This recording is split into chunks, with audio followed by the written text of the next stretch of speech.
Mami percaya nggak kalau Kak Ruben pinjol? Enggak, kan udah dijelasin juga lah. Lagian masa pinjol tuh paling 1 juta 2 juta saya. Kalau kita mah 1 juta 2 juta, Masya Allah ada lah. Udah lah gini aja. Kalau ada orang siapapun, walaupun dia artis, walaupun dia apa, kalau urusan rumah tangga kita nggak usah ikut-ikut ya. Kita mendingan doain aja biar mereka baik gitu.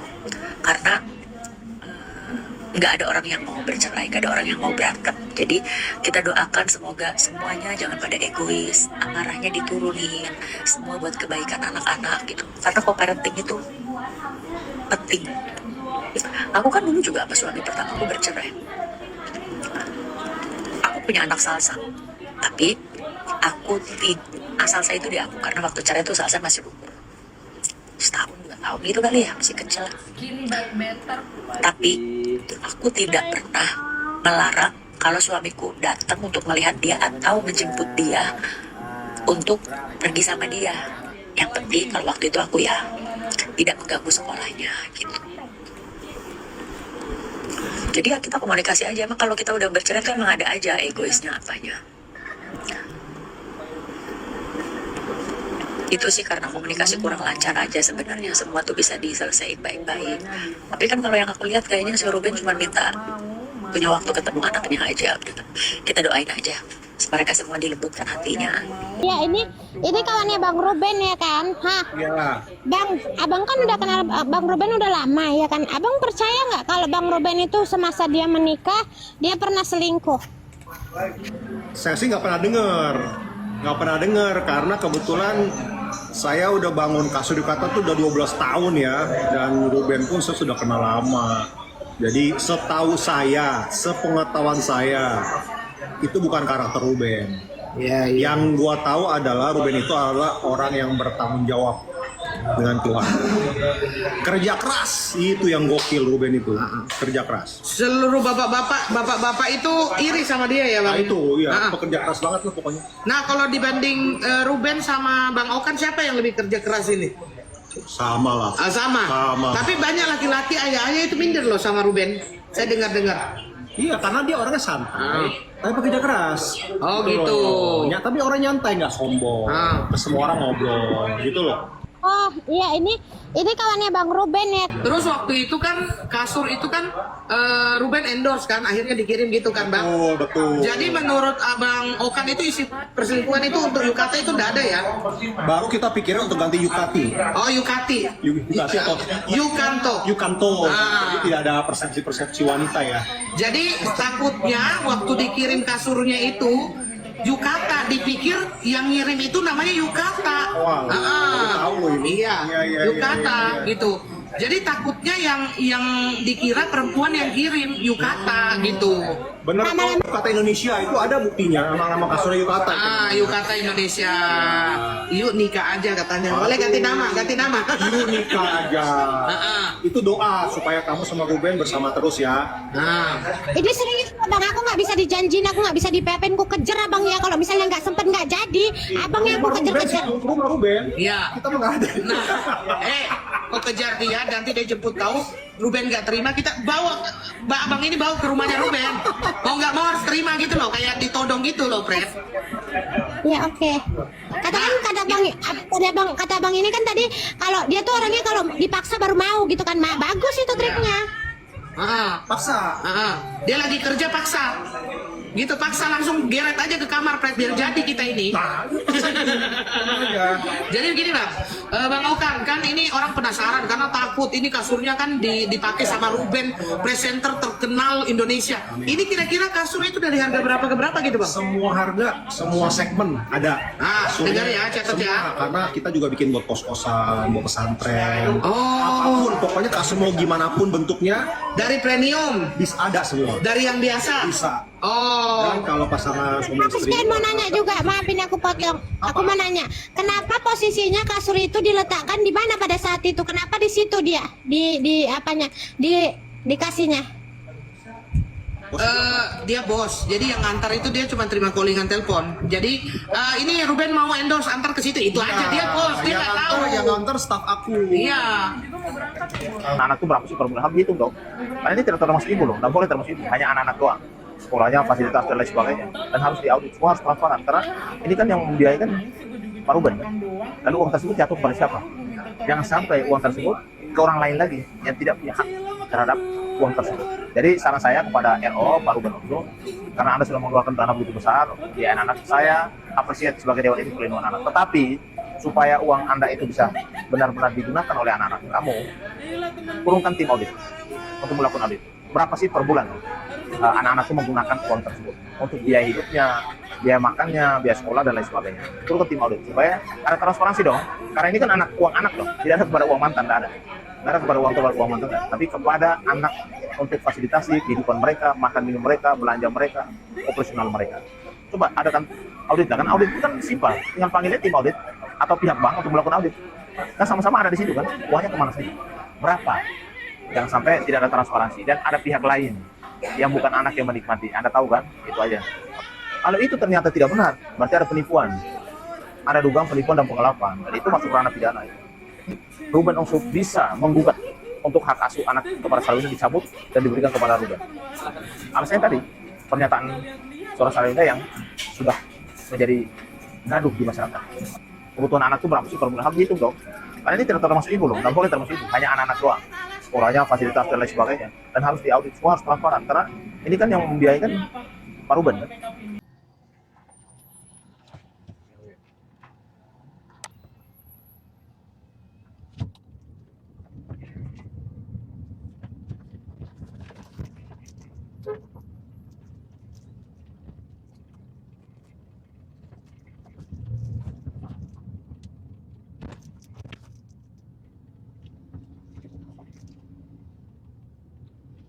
Nah, masih ada kan itu?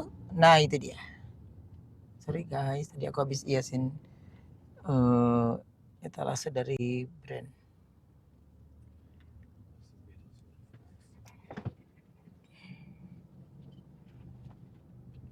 Sehat-sehat juga buat kalian semua ya. Itu berapa pak? Itu dapat 2, betul. Dia dari Enco Parfum, dapat 2 ini dia. Dan dia ekstrak parfum, jadi wanginya 24 jam guys. Iya. Wanginya 24 jam. Sekali kamu check out di situ tuh kamu dapat 2 langsung. Ini yang aku pegang. Persis sama. Botolnya tebal banget loh. Oh. Botolnya tebal banget loh. Untuk cowok cewek ini dia Okta. Sehat selalu. Terima kasih banyak. Harganya berapa kak? Coba kamu lihat yang ada di situ lagi dia. Sekali kamu check out dapatnya 2 kak. Mau kok? Boleh dong cut main langsung diambil. Sehat selalu. Terima kasih Friska. Ini buat cowok dan cewek dia. Ambil. Itu etalasenya ada di bawah sini nih langsung.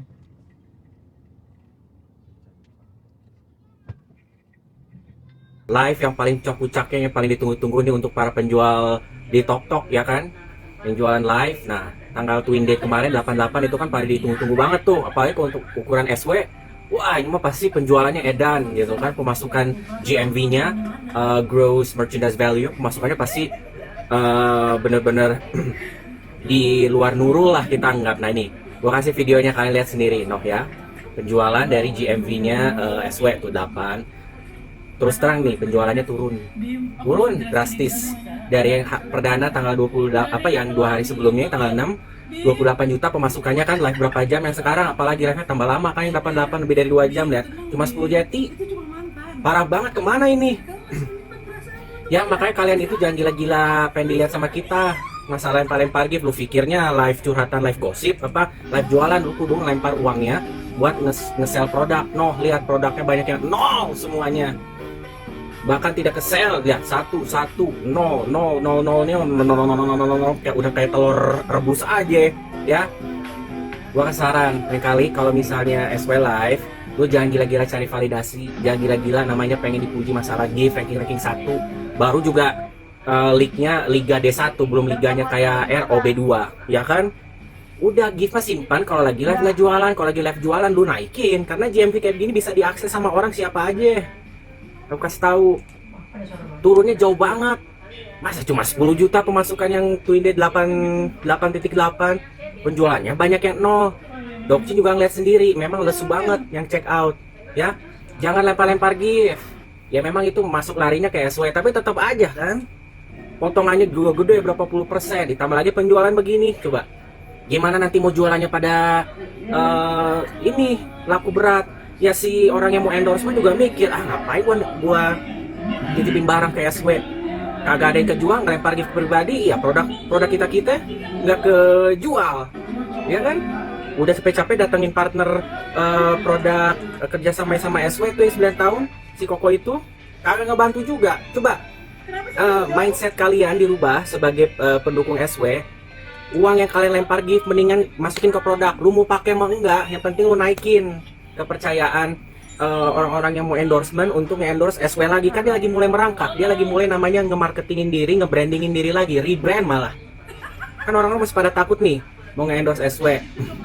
Lu bantu dari situnya, jangan simpan di keranjang dulu, jangan di COD-in, bayar langsung. Kan duit kalian kan katanya kenceng-kenceng, ya kan, penggemarnya SW. Buktinya di situ produk lu videoin. Nah itu yang bisa lu banggai. Kalau cuma gift doang mah di live gosip aja yang lagi nangis, ya kan.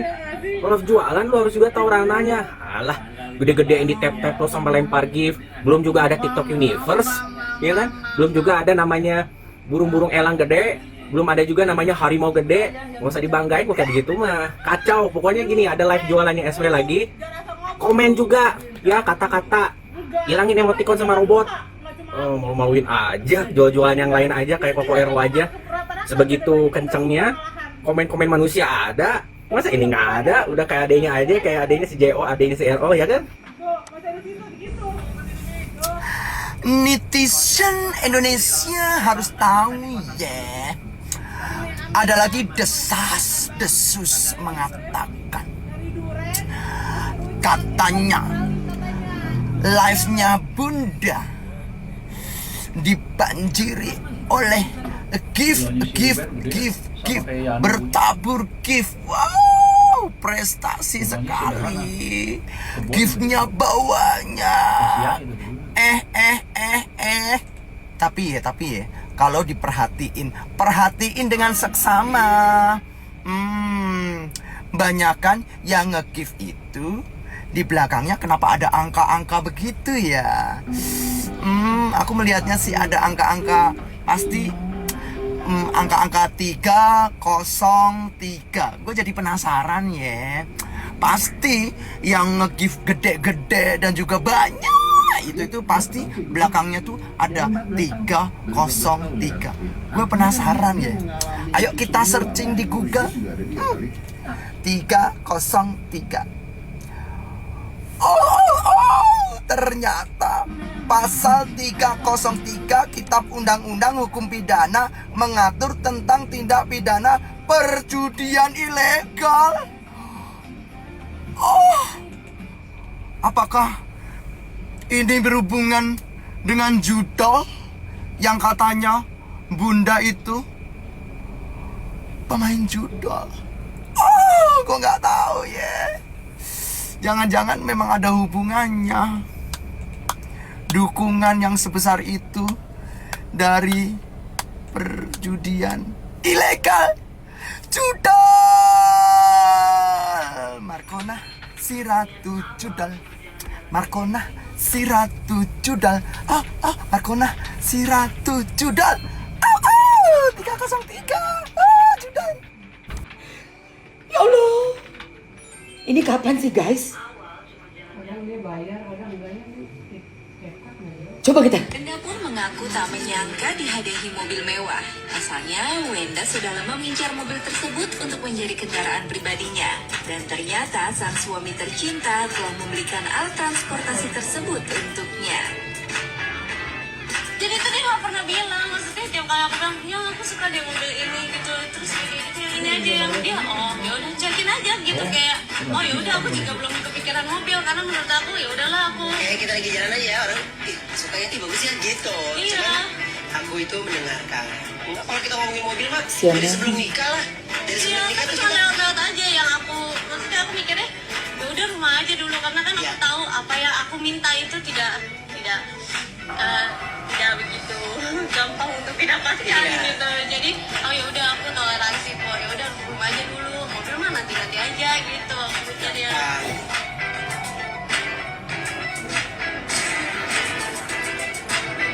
Wenda pun mengaku tak.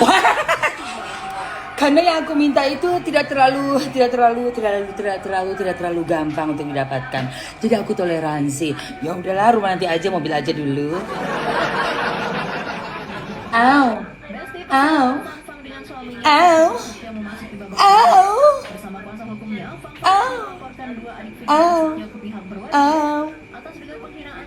Toleransi nggak tuh? Toleransi. Oh, tadi kan kita mau nonton yang lain, kenapa jadi nonton yang itu sih? Kok itu bisa keluar ya? Kenapa ya?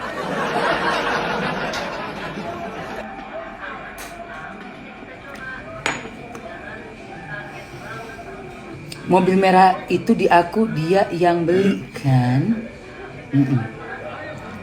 Aku menderita. Mantan bininya Ruben Onsu, mana ada menderita dapat BMW warna merah. BMW warna merah, itu kamu happy banget sih? Jejak digital emang ya. Jejak digital itu yang bener-bener nggak bisa kita ngomong apa-apa cuma. Ya Allah, ini buktinya. Ya Allah, ya Allah, ya Allah. Ya Allah. Ini kapan sih guys? Coba kita. Wenda pun mengaku tak menyangka dihadiahi mobil mewah. Asalnya Wenda sudah lama mengincar mobil tersebut untuk menjadi kendaraan pribadinya. Dan Komen dari netizen yang nyuruh, maksa, bahkan mendesak saya untuk mendukung Sarwenda dengan alasan sama-sama perempuan, sama-sama Kristen, sama-sama Chinese. Sini saya bilangin, saya nggak peduli agama, nggak peduli suku, nggak peduli gender. Salah ya salah, benar ya benar. Dipikir pakai logika, lihat mana yang punya bukti, mana yang cuma narasi. Lihat jejak digital dari awal pernikahan R sama S, semuanya baik-baik saja. Bahkan si R tuh sangat meratukan, sangat memanjakan si S. Minta kompor 1M, oke. Minta tangga yang kayak piano, oke. Minta lift, oke. Minta rumah yang kayak istana, oke. Minta perabotan harganya M-an, oke. Semua diiyasin. Minta kolam renang disanggupin, bahkan sering diberikan tas yang mahal-mahal. Kedua, waktu si S sakit-sakitan, si R merawat dengan sungguh-sungguh sepenuh hati, sampai digendong segala loh, dicarikan dokter yang paling bagus, dirawat sampai sembuh, sampai sehat, sampai agak gemukan, sampai cakep, sampai cantik. Kalau R bukan suami yang baik, nggak akan kayak gitu. Tanya aja sama suami-suami kalian di rumah. Kalau kayak gitu tuh suami yang baik atau bukan? Buat kalian yang suka komen-komen, suka nuduh kalau si R NPD, ayo para istri-istri korban NPD, ayo buka suara, ceritakan gimana itu reaksi suami kalian yang NPD kalau kalian lagi sakit. Gimana? Ngomong, buka suara. Laki NPD itu paling benci kalau istrinya sakit. Boro-boro dirawat, dibawa ke dokter, yang ada dimaki-maki, disalah-salahin, dihina-hina, dibilang perempuan sial, dibilang repotin, dibilang perempuan penyakitan, cepat mati aja. Habis puas maki-maki, ditinggal pergi. Ya kan alasannya kerja, alasan ini, alasan itu. Udah gak peduli kamu mau pingsan, mau metong, mau kelelep di bak mandi, gak peduli dia. Tiga, waktu lahiran, rumah sakit 1 lantai di booking semua. Tahu nggak habis duit berapa itu? Demi nyenengin hati istrinya. Kamar bayi minta yang desain khusus sampai ratusan juta. Ada tuh saya nonton videonya sampai si R bilang uangnya habis. Terus dia hanya bilang, gak apa ya yang nanti nabung lagi ya yang. Dia rela uangnya habis untuk kebahagiaan si S. 4. Saya udah nonton CCTV pertengkarannya. Bagaimana si S teriak-teriak, nyolot, suaranya naik, suaranya keras, bentak-bentak. Itu ciri orang manipulatif. Saat terjadi perdebatan, mereka teriak-teriak histeris. Tujuannya apa? Biar pasangannya ngalah dan iya-iya aja. Dan saya tahu ini karena saya paham, saya ngalami sendiri. Mantan suami saya dulu waktu saya tanyain, kamu selingkuh? Dia jawabnya, kalau saya selingkuh, saya nggak akan pulang, saya nggak akan di sini sekarang ini. Histeris. Biar saya diam, karena saya malu kalau ada tetangga, kalau ada orang dengar, malu depan anak-anak, kasihan anak-anak. Jadi saya akhirnya diam, nggak nanya lagi. Komen dari netizen yang nyuruh, maksa, bahkan mendesak saya untuk mendukung Sarwenda dengan alasan sama-sama perempuan, sama-sama Kristen, sama-sama Chinese. Sini saya bilangin, saya nggak peduli agama, nggak peduli suku, nggak peduli gender. Salah ya salah, benar ya benar. Dipikir pakai logika, lihat mana yang punya bukti, mana yang cuma narasi. Lihat jejak digital.